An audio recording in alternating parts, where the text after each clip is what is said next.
참 예수님, 오늘은 3월 20일 사순절 4주간 토요일입니다.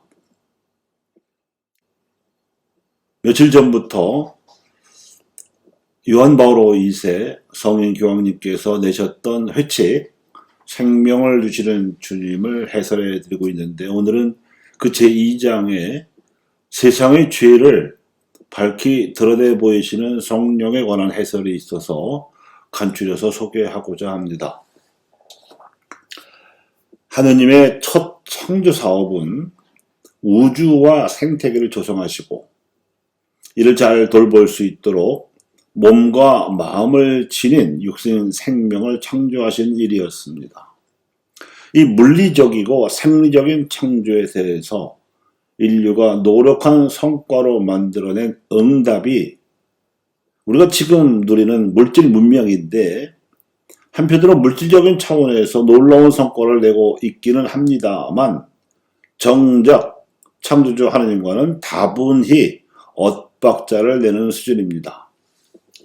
이제 하나님께서는 날로 죄가 늘어가는 인류 문명에 대응해서 성자 예수님을 보내시어 하나님의 나라를 선포하게 하셨고, 더욱이 결정적으로는 십자가 죽음과 부활을 통해서 인간이 영을 받은 혼으로 살아갈 수 있게 하신 후에 성령을 통하여 새하늘과 새 땅을 창조하고자 하십니다.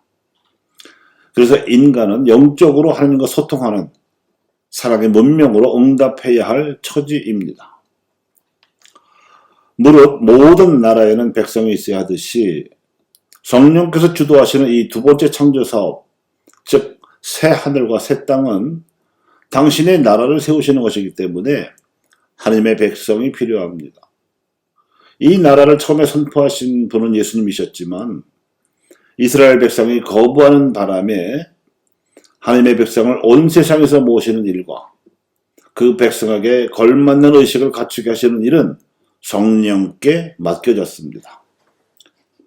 창조사업에 있어서 성자와 성령의 역할 교대 작업은 다음과 같이 진행되었습니다. 죽음을 앞두시고 12제자와 함께 최후의 만찬을 나누신 예수님께서는 예루살렘 다락방에서 당신 생애에 있어서는 커다란 비밀이기도 하고 죽음을 앞두신 입장에서는 엄청난 숙제이기도 한 사실 한 가지를 밝혀주셨습니다. 비밀이라 함은 구세주로 세상에 오신 예수님께서 왜 그렇게 짧은 생애 동안만, 그것도 억울하게 짝이 없는 처지에서 변변한 저항도 못하신 채로 떠나셔야 했는지에 관한 것이고, 숙제라 함은 그럼에도 불구하고 믿음도 시원치 않고 숫자도 겨우 11명으로 남은 제자들이 과연 어떻게 자신들을 추스르고 그 막중한 파스카 과업과 교회 건설을 할 수 있을 것이라 생각하셨는지에 관한 것입니다. 사실 이 두 문제가 남아 있었기 때문에 죽음을 예고하시는 스승도, 이 예고를 듣던 제자들도 이 자리에서의 분위기는 착 가라앉은 채 마음들이 모두 심란해 있었습니다. 이를 눈치채신 예수님께서는 제자들에게 희망과 안도감을 주시고자 바야흐로 오실 성령을 알려주시며 약속하셨는데, 이 약속이 이루어지자면 당신이 먼저 떠나셔야 했습니다. 이 떠나심은 십자가 희생으로 인한 죽음이었는데 이것이 성령 강림의 대가이자 전제였습니다. 그러니까 교회의 보호자요 진리의 인도자로 오실 성령께서 제자들을 통해 하나님 나라의 복음 선포를 계속 이어가도록 하실 것이기 때문에 그토록 짧은 생애는 물론 제자들이 아직 믿음이 믿었지 못한 것도 성자의 임무 수행과 성령과의 역할 교대 작업에 걸림돌은 아니었던 겁니다. 성령께서 보충하시고 인도하실 것이기 때문에 당신이 떠나시고 성령께서 오시는 것이 제자들에게는 더 이롭다고 말씀하신 이유가 여기에 있습니다. 그래서 남은 제자들이 반드시 명심해야 할 사항은 새하늘과 새 땅이 창조되는 일에 따라 오는 가르침, 즉 죄와 의로움과 심판을 이해하는 것이었습니다. 첫째, 유다인들은 예수님을 하느님으로서 믿지 않고 배척하는 죄를 지었습니다. 하지만 예수님의 이름이 널리 알려진 오늘날에도 그분을 믿지 않는 사람들은 부지기수로 많고, 심지어 믿기는 하지만 그분을 하느님으로까지는 믿지 않는 그리스도인들도 적지 않은데, 우리가 그들도 죄인이라고 단정을 짓고 그렇게 말하는 일은 그다지 현명하고 옳은 선교적 판단이 아닐 것입니다. 하지만 예수님을 하느님으로 믿지 않는 것 자체가 죄라는 사실은 분명하게 인식해야 합니다.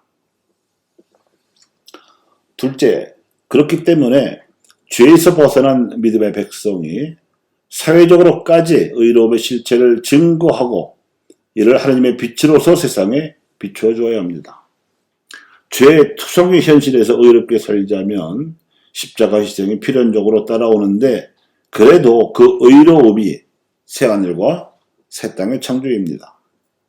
셋째, 이렇게 믿음의 백성의 의로움을 사랑의 문명 수준으로 사회적으로 드러내서 증거할 수 있을 때 이 자체가 세상에 대한 심판이 된다는 점입니다.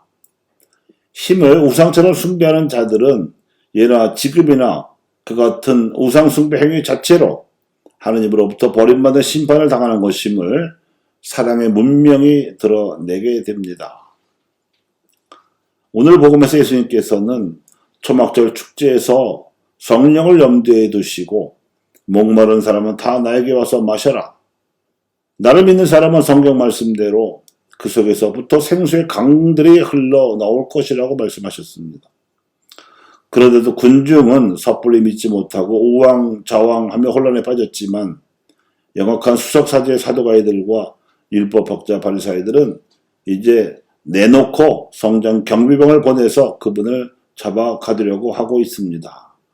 분위기 파악하지 못한 어리석은 죄악이었습니다. 교우 여러분, 성령께서 함께 계시면 이미 여기가 천국입니다. 다시 말씀드리면 사랑의 문명이 내 마음과 내 몸과 내 인간관계와 내 활동을 통해서 시작될 수 있다는 것입니다. 그래서 죄의 질서를 벗어나서 지금 성령과 함께 산다는 현재의식, 그 의로움이 바로 여기에 이루어진다는 현장의식, 그리고 그 의로움의 심판이 우리를 통해서 이루어진다는 주체의식이 창조를 실현합니다. 감사합니다.